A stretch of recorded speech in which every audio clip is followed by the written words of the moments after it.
Fala galera, como é que vocês estão? Espero que estejam bem, sejam bem-vindos a mais um vídeo do nosso canal. Como vocês sabem, ou talvez não saibam, eu sou Ítalo Marques e esse é o Noir no Ar. E hoje eu venho falar sobre o mais novo lançamento do gênero terror nos cinemas, que chegou fundamentado na nostalgia do público a respeito de um clássico dos anos 90 e que provavelmente vai levar muita gente de volta aos cinemas, justamente pelo sentimento de revisitar essa franquia que se popularizou tanto e de trazer, é claro, personagens que se imortalizaram no coração do público ao longo de todos esses anos de quem acompanhou as histórias originais lá nos anos 90. É claro que eu estou falando sobre Eu Sei O Que Vocês Fizeram no Verão Passado. Então, se você quer saber o que eu achei sobre esse novo reboot dos cinemas, é só aguardar aí para depois da vinheta.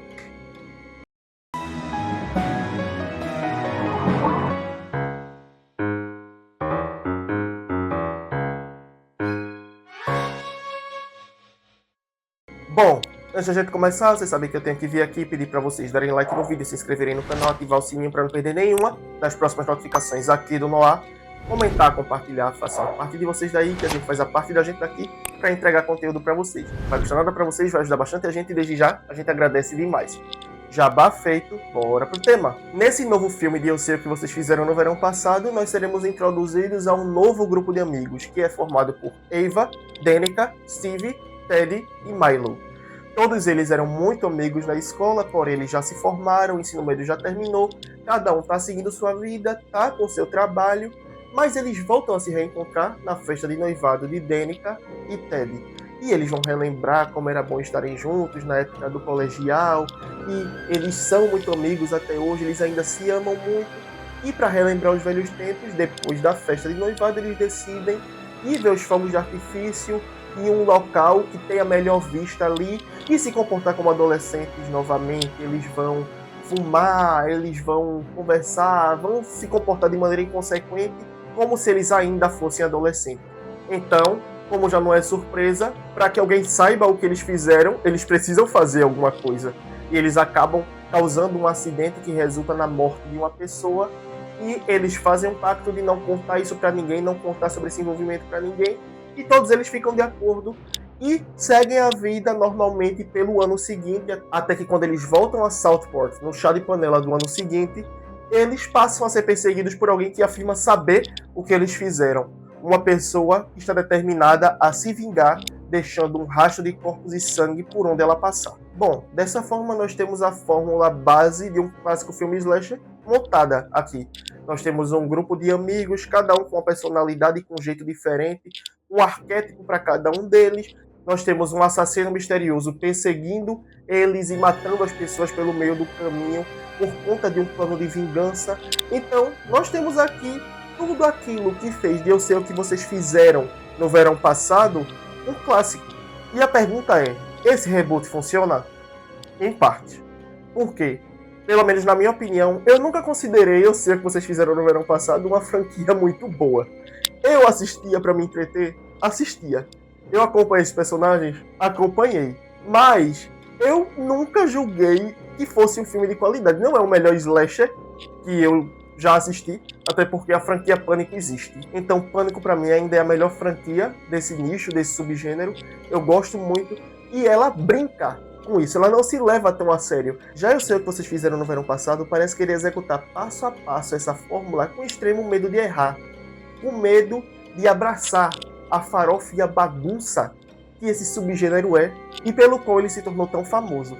E seria aí que esse filme teria a oportunidade de crescer.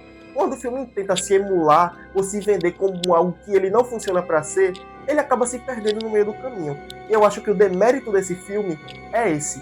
Ele deveria se divertir mais na execução. Não estou dizendo que ele não é competente naquilo que ele faz, ele é, porque por tanto medo que ele tem de errar, ele acaba acertando nos passos ali. Mas é algo que a gente já viu, é algo que a gente já espera, a gente já sabe como é que funciona. Então eles poderiam não ter sido tão cartesianos, ter brincado mais e talvez o público se surpreendesse mais e se divertisse ainda mais com ele. Mas longe de mim dizer que o filme não diverte. Ele diverte. Ele só poderia ter feito mais com isso aqui. Os personagens são, em sua maioria, carismáticos. eles conseguem executar aquilo que o arquétipo de cada um deles pede a contento, ainda que isso não puxe muito da atuação deles, afinal de contas, o slasher ele é composto por personagens que são extremamente bitolados ali dentro. Cada um tem uma função, cada um tem uma personalidade e não precisa fugir muito daquilo ali, de modo que o trabalho deles é relativamente fácil. Mas não significa que eles não teriam obrigação de fazer isso bem. E eles fazem aqui, pelo menos a maioria. O roteiro dá umas patinadas aqui e ali, em questão de ritmo principalmente, porque o assassino, ou o roteirista desse filme aqui, parece ter receio em mexer com os 5 personagens principais que ele apresenta para o público. Tem medo de ferir, tem medo de matar, então isso acaba quebrando o ritmo do filme em vários momentos, porque as ações do assassino no início parecem não ter tanto impacto quanto elas deveriam ter. Dessa forma, o público vai perdendo gradativamente a capacidade de temer pela vida dos personagens que foram introduzidos nesse filme. Porque quando é conveniente para o roteiro o assassino matar um personagem, ele consegue matar.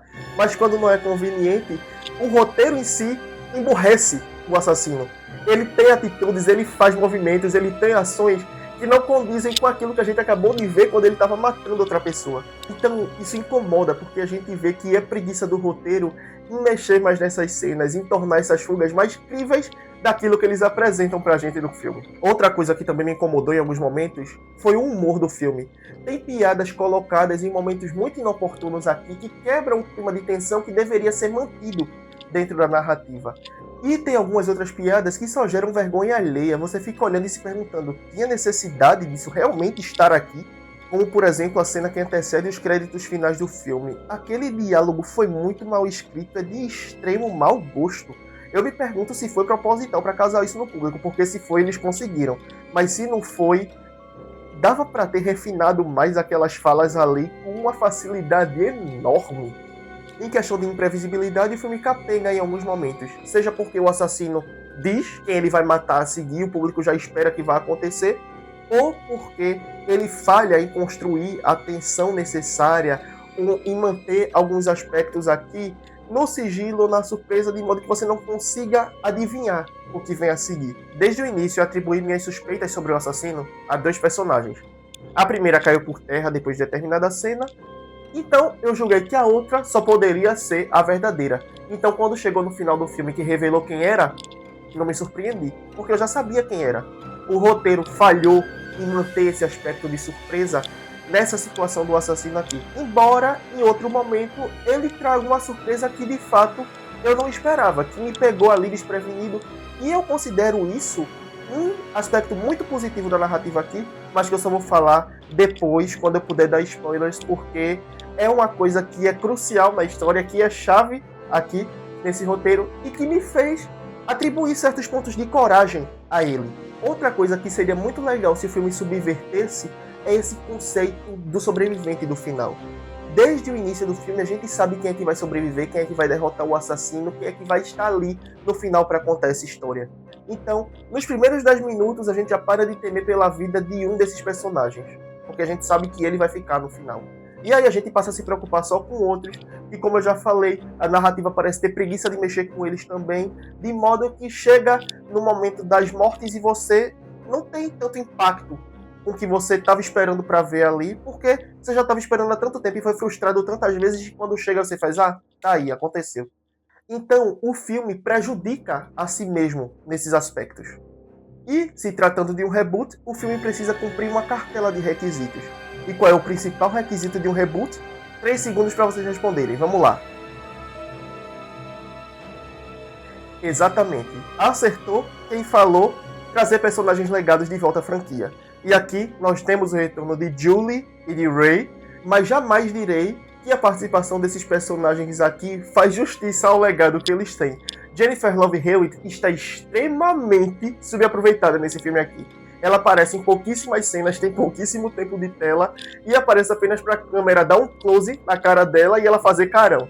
Na maioria das vezes é só isso. Ela dá um conselho aqui e ali para as bolas da vez do roteiro, mas não tem muita relevância. O que ela fala de fato não faz muita diferença. Traz uma pista fraca aqui e ali só para dizer que ela está no filme e ela aparece lá no final também, para coroar a franquia, tipo, estamos de volta, estamos aqui, e eu tô aqui pro que der e vier.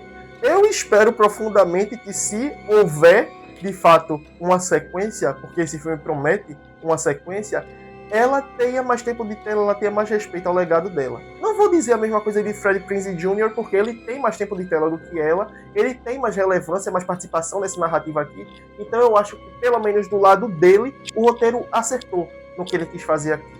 Dessa forma, nós temos um slasher que executa por baixo o básico que um filme desse tipo precisa ter, de modo que a direção de Jennifer Kaytin Robinson acerta em algumas coisas e erra em outras, e são erros que ela poderia ter evitado se ela usasse mais, se ela se permitisse mais, porque justamente o medo de errar sabotou ela. Eu sei o que vocês fizeram no verão passado, nos traz Madeline Klein, Chase Wonders, Jonah Howard King, Tariq Withers e Sarah Pidgeon, formando um quinteto de personagens muito bonitos, muito populares, fazendo ali aqueles arquétipos, como eu já falei, com uma atuação que não desafia eles em muita coisa, para contar uma história de algo que a gente já viu, de algo que a gente já conhece, sem ousar em muita coisa, e deixando o melhor dela de fato para os minutos finais, que é quando o roteiro toma coragem de fazer alguma coisa diferente daquilo que a gente já viu.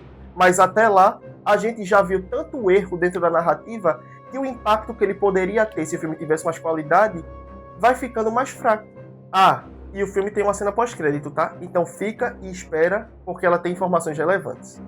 Agora, se você ainda não assistiu o filme, eu recomendo que você vá assistir e depois você volte aqui pra gente continuar essa conversa, porque eu vou fazer alguns comentários com spoilers sobre ele. Então, no que diz respeito à surpresa do final do filme que me pegou desprevenido, de fato é algo que me fez considerar o mérito dele. Porque, pelo menos em uma coisa nesse filme aqui, eles ousaram fazer aquilo que Pânico nunca teve coragem, que é pegar um personagem legado e transformar em vilão. A gente tem aqui dois personagens dividindo o manto do assassino mascarado lá, o pescador, e uma delas é Ray, o personagem de Freddie Prinze Jr. é um vilão desse filme aqui. Então era algo que eu não esperava, que eu achei que o roteiro jamais se atreveria a fazer, porque até esse momento ele tinha apenas seguido aquilo que a gente já esperava, ele não tinha usado em nada. E quando chega no final ele faz isso, eu realmente olhei e disse, realmente isso aqui foi legal. Mas, como eu já disse, foi tantos erros antes que acabou prejudicando. Mas ainda assim, considero um mérito, não estava esperando. Foi uma jogada muito boa num filme que poderia ter sido melhor.